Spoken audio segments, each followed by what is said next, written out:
What if I told you that there's an anime where being a hero isn't about strength or justice, but about how many people believe in you? Yeah, the superpowers are completely based on clout and trust from fans. In this world, I'm basically Moomin Rider and Mr. Beast is Goku. Ice cream, so good. Think of the ice cream. Think of the heart me. I heart you too. Think of the glizzy. To Be Hero X!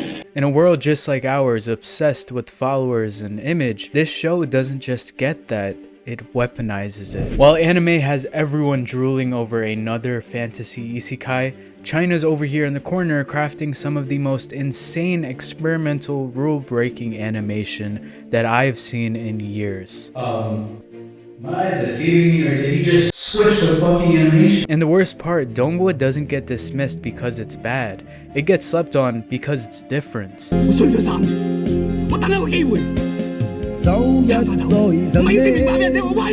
Okay, maybe you tried early Donghua and got hit with stifled pacing and awkward CG, or you've seen this weird trend of amazingly animated fights for an unfortunately not as consistent show. One thing you can count on with Chinese animation is them boys gonna throw some hands. But To Be Hero X is not like that. I mean, they throw hands, but there's a lot more to it. This is a genre-bending, beautifully directed, and big-brain heart-wrenching story, told by the same team that made Link Click, the animated series that debatedly put Donghua on the map. And To Be Hero X is on Crunchyroll with English and Japanese subs, so you have no excuse. And look, I know how America keeps pushing the narrative that anything Chinese is bad, but come on now. I mean, they got better phones, better cars, better... Meet Linling. Our main character is a nobody, an invisible, awkward, pretty traumatized guy just trying to survive in a world where heroes are celebrities. He works in the promo department for the hero Nice, then gets fired and is ready to give it all up. I feel you, Linling. Employment scares me too. At rock bottom, he takes one final step, but the hero Nice is one step faster. What are you doing? Through a tragic accident, Lin inherits the identity of Nice, the world's most beloved hero, and it turns out that these quote-unquote heroes were just people pretending to be so. Now he has to fight monsters, keep up the illusion, and figure out what the hell happened to the original Nice. The biggest twist is that your powers are only as strong as your approval rating. The more people believe in you, the stronger you get. I can only imagine the dumb shit that people would do if this were real. I mean, look at TikTok now. Some of the people don't even get paid for doing this stuff. To Be Hero X opens with a brutal fight, then jumps into a love story, then a parody. I mean, the tone whiplash is real, but it still works. Some episodes feel like a pure anime parody, with slapstick and visual gags ripped straight from Gintama. But then, you'll get hit with the gut punch that leaves you staring at the screen like, damn. Why is his trust value 0? You must be a weirdo. Keep a safe distance. That's a major red flag. I've never seen Gypsy must be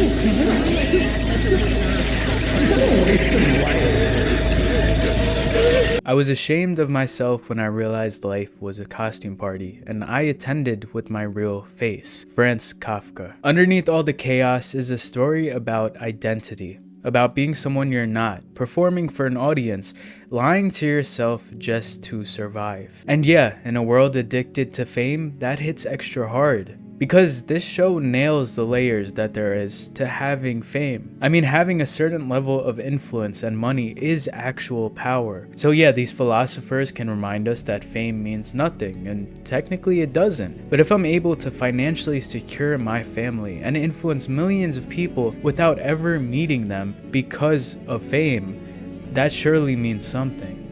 Social media also connects us, but we never really know each other. And To Be Hero doesn't just comment on that, it makes it literal. If people stop believing in you, you lose everything. Your fame, your power, your identity. They took basic internet clout and turned it into what it really is.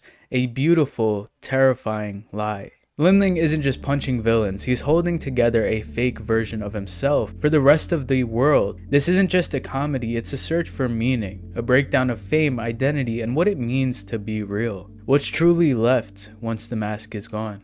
And what I don't have to tell you about, but I gotta talk about, is the animation. I mean, this show looks like Spider-Verse met Love, Death, and Robots, had a baby, and raised it on caffeine and trauma. It's a visual feast, 2D and 3D blend in a way that makes your eyes dance. I didn't think I'd see a spectacle like Arcane since it finished, but dare I think again. Fights are fluid, frames drop for impact, the camera moves like it's on skates. When someone powers up, it's not just cool, it's a statement. One of my favorite touches is that every hero's power reflects their audience, trauma, and brand. Even if their fans don't mean harm, the pressure, the expectations, it breaks people. Take episode 3 for example, with the hero named Firm Man.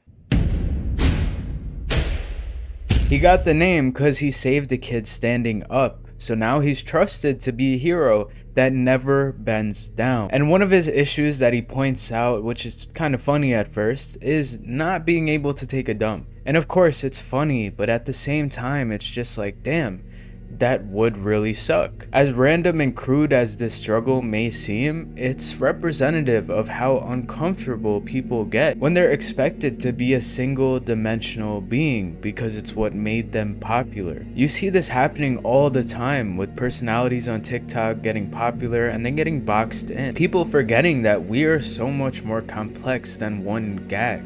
It shows how easy it is to forget that celebrities are still human too. Not only boxing them in, but propping them up to a level above humanity only allows for a fall that no human was built to handle. And that's the metaphor written into the show's first 5 minutes. It then creates another metaphor for the ways fans feminize a woman to the point of no independent freedom, as her portal gun created by the fans only teleports her to Nice's side. Because fans think that's what she wants, and of course, they know better than her. And it isn't only the fans at fault, it seamlessly transitions characters to show the different effects of having power. The way it can corrupt some people who pursued it originally for good. It's no surprise Studio Howliners made this, again the same team behind Link Click. They managed to maintain the heart and unique meaning behind the visual prowess. And that is what will lead to the takeover of animated series. As the director of MAPPA once predicted,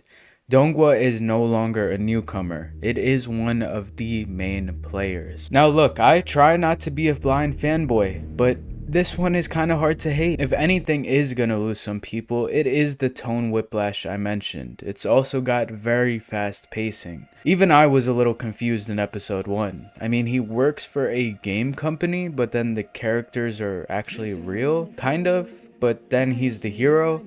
I mean, it gets explained as it goes on. It is chaotic, and after 7 episodes, the plot twist hit you like prime Mike Tyson, but I don't think that's a bad thing, because like I said, they go on to explain why something happened, and it does fit in the story, but they'll keep you guessing till the next episode airs. So a warning to you, if you get easily anxious, then definitely wait till this one finishes airing, because I have a lot of questions. Now, tone whiplash and plot twists aside, when they hit you with the fight scene where his boss is weaponizing termination letters, I was instantly locked in. You don't need to fully understand everything. You'll get the main premise. There's a thing called trust value that appears on their wrist, and it represents how many people trust you to be a hero. And there's a ranking system just like the real world, which is bound to put these heroes against each other and likely use some scummy tactics to rise up. The metaphors hit, the jokes land.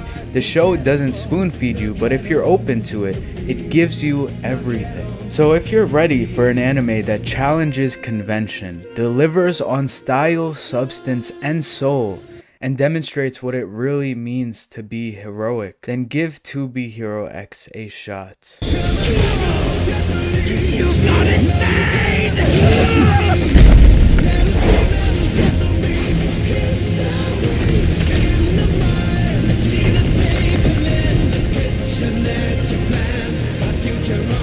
And who knows, maybe if I drop this video, hit 100k likes, fake a charity stream, I can finally go Super Saiyan 2.